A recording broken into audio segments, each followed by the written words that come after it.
No Mundo Maior, capítulo 8, no Santuário da Alma, parte B. Os espíritos erradios bateram em retirada e tornamos ao interior doméstico, onde encontramos o jovem tomado de contorções. Abracei-o como se o fizesse a um filho querido. O ataque amainou, sem contudo cessar de tudo. Ergui os olhos para o orientador em muda interrogação. Por que tal distúrbio? A câmara de Marcelo permanecia isolada quanto ao contato direto com as entidades inferiores. Permanecíamos os três em palestra edificante. Por que motivo a perturbação se nos mantínhamos em salutar atmosfera de santificantes pensamentos? O instrutor contemplou-me bondoso e recomendou: observa o campo orgânico, examinando particularmente o cérebro. Notei que a luz habitual dos centros endócrinos empalidecera, persistindo somente a epífise a emitir raios anormais. No encéfalo, o desequilíbrio era completo. Das zonas mais altas do cérebro partiam raios de luz mental, que, por assim dizer, bombardeavam a colmeia de células do córtex. Os vários centros motores, inclusive os da memória e da fala, jaziam desorganizados, inânimes. Esses raios anormais penetravam as camadas mais profundas do cerebelo, perturbando as vias do equilíbrio e destrambelhando a tensão muscular. Determinavam estranhas transformações nos neurônios e imergiam no sistema nervoso cinzento, anulando a atividade das fibras. Via-se totalmente inibido o delicado aparelho encefálico. As zonas motoras, açoitadas pelas faíscas mentais, perdiam a ordem, a disciplina e o autodomínio, por fim cedendo baldas de energia. Enquanto isso, Marcelo, o espírito, contorcia-se de angústia justaposto ao Marcelo forma, encarcerado na inconsciência orgânica, presa de convulsões que se confrangiam a alma. Após detido o exame, indaguei de Calderaro. Como explicar essa ocorrência?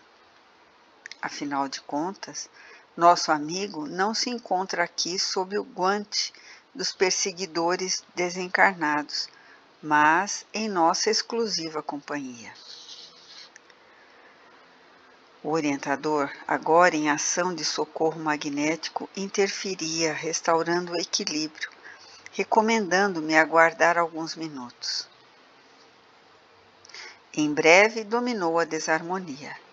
Envolvendo-lhe o campo mental em emissões fluídico-balsâmicas, o desastre não chegou a termo. Marcelo aquietou-se. Refez-se a atividade cerebral, qual praça em tumulto logo descongestionada. As células nervosas retomaram sua tarefa. Normalizaram-se as vias do tráfego. O sistema endócrino regressou à regularidade. As redes de estímulos restabeleceram os serviços costumeiros. Marcelo, desapontado e abatido, caiu em profundo sono, pois Calderaro entendeu conveniente proporcionar-lhe maior repouso, não lhe permitindo a retirada em corpo perispiritual nos primeiros minutos de paz que se sucederam à forte crise. Observando o rapaz no aconchego do leito, o instrutor fitou-me benévolo e perguntou: lembras-te dos reflexos condicionados de Pavlov? Como não? Recordava-me sim da famosa experiência com cães aplicada a fenômenos outros. Pois bem, prosseguiu Calderaro bondoso, o caso de Marcelo verifica-se em consonância com os mesmos princípios. Em existências passadas, errou em múltiplos modos e o remorso, imperiosa força a serviço da divina lei, guardou-lhe a consciência, qual sentinela vigilante, entregando-o aos seus inimigos nos planos inferiores e conduzindo-o à colheita de espinhos que semeara. Logo após a perda do vaso físico, num dos seus períodos mais intensos de queda espiritual. Em consequência de tais desvios, perambulou desequilibrado de alma doente, exposto à dominação das antigas vítimas. Desarranjou os centros perispirituais, enfermando-os para muito tempo. Sustentado pelo socorro de um grande instrutor que intercedeu por ele, renasceu mais calmo, agora para importante serviço de resgate. Todavia, a cooperação valiosa recebida do exterior não poderia transformar-lhe de modo visceral a situação íntima.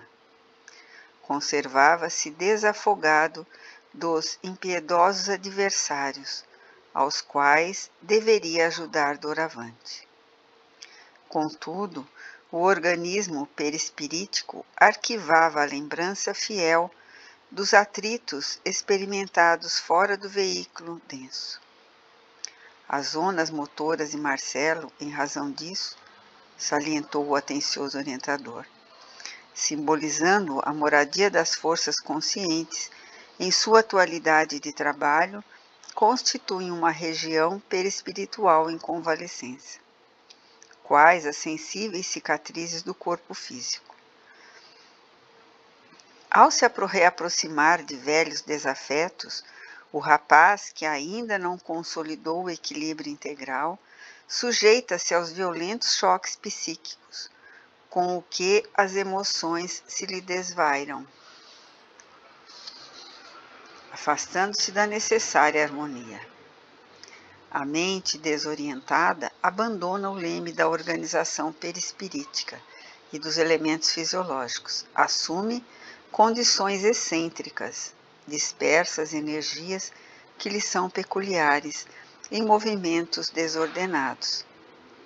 Passam, então, essas energias a atirarem-se e a emitir radiações de baixa frequência, aproximadamente igual à da que lhe incidia do pensamento alucinado de suas vítimas. Essas emissões destruidoras invadem a matéria delicada do córtex encefálico, assenhoreiam-se dos centros corticais, perturbam as sedes da memória, da fala, da audição, da sensibilidade, da visão e inúmeras outras sedes do governo de vários estímulos. Temos, destarte, o grande mal de sintomatologia aparantosa, determinando as convulsões, nas quais o corpo físico, prostrado, vencido, mais se assemelha à embarcação repentinamente à matroca. As elucidações de Calderaro enchiam-me de respeito pelos fundamentos morais da vida. Compreendi agora a impossibilidade de uma psiquiatria sem as noções do espírito. Lembrou-me a luta secular entre fisiologistas e psicologistas, disputando a norma de socorro aos alienados mentais, Mesmer e Charcot, Pinel e Broca. Desfilaram ante minha imaginação enriquecida de novos conhecimentos. A interrupção das digressões do assistente não durou muito. Devo, na verdade, consignar que, desde a primeira hora de nossas conversações, tais intermitências se fizeram habituais, parecendo-me que Calderaro intencionalmente me proporcionava tréguas para ruminar-lhe os conceitos. Respondendo-me às íntimas ponderações, continuou. Impossível é pretender a cura dos loucos à força de processos exclusivamente objetivos. É indispensável penetrar a alma, devassar o cerne da personalidade melhorar os efeitos socorrendo as causas. Por conseguinte, não restauraremos corpos doentes sem os recursos do médico divino das almas, que é Jesus Cristo. Os fisiologistas farão sempre muito tentando retificar a disfunção das células. No entanto, é mister intervir nas origens das perturbações. O caso de Marcelo é tão somente um dos múltiplos aspectos do fenômeno epileptoide, para empregarmos a terminologia dos médicos encarnados. Esse desequilíbrio perispiritual assinala-se, todavia, por gradação demasiado complexa. A confirmação da teoria dos reflexos condicionados não se aplica exclusivamente a ele. Temos milhões de pessoas irracíveis que, pelo hábito de se encolarizarem facilmente, viciam os centros nervosos fundamentais pelo excesso da mente, sem disciplina, convertendo-se em portadores do pequeno mal, em dementes precoces, em neurastênicos de tipos diversos ou em doentes de franjas epilépticas, que andam por aí submetidos à hipoglicemia insulínica ou ao metrazol. Enquanto isso, o serem educados mentalmente para a cooperação das próprias atitudes internas no rameirão da vida, lhe seria tratamento mais eficiente e adequado, pois regenerativo e substancial. Enunciando tais verdades, não subestimemos o ministério dos psiquiatras abnegados, que consomem a existência na dedicação aos semelhantes. Nem avançamos que todos os doentes, sem exceção, possam dispensar o concurso dos choques renovadores, tão necessários a muita gente, como ducha para os nervos empoeirados. Desejamos apenas salientar que o homem, pela sua conduta, pode vigorar a própria alma ou lesá-la. O caráter altruísta, que aprendeu a sacrificar-se para o bem de todos, estará engrandecendo os celeiros de si mesmo, em plena eternidade. O homicida, esparzindo a morte e a sombra em sua cercania, estabelece o império do sofrimento e da treva no próprio íntimo. Ao topar com irmãos nossos sob o domínio das lesões perispiríticas, consequências vivas dos seus atos exarados pela justiça universal, é indispensável para assisti-los com êxito, remontar a origem das perturbações que os molestam. Isso se fará não a golpes verbalísticos de psicanálise, mas socorrendo-os com a força da fraternidade e do amor, a fim de que logrem a imprescindível compreensão com que se modifiquem, reajustando as próprias forças.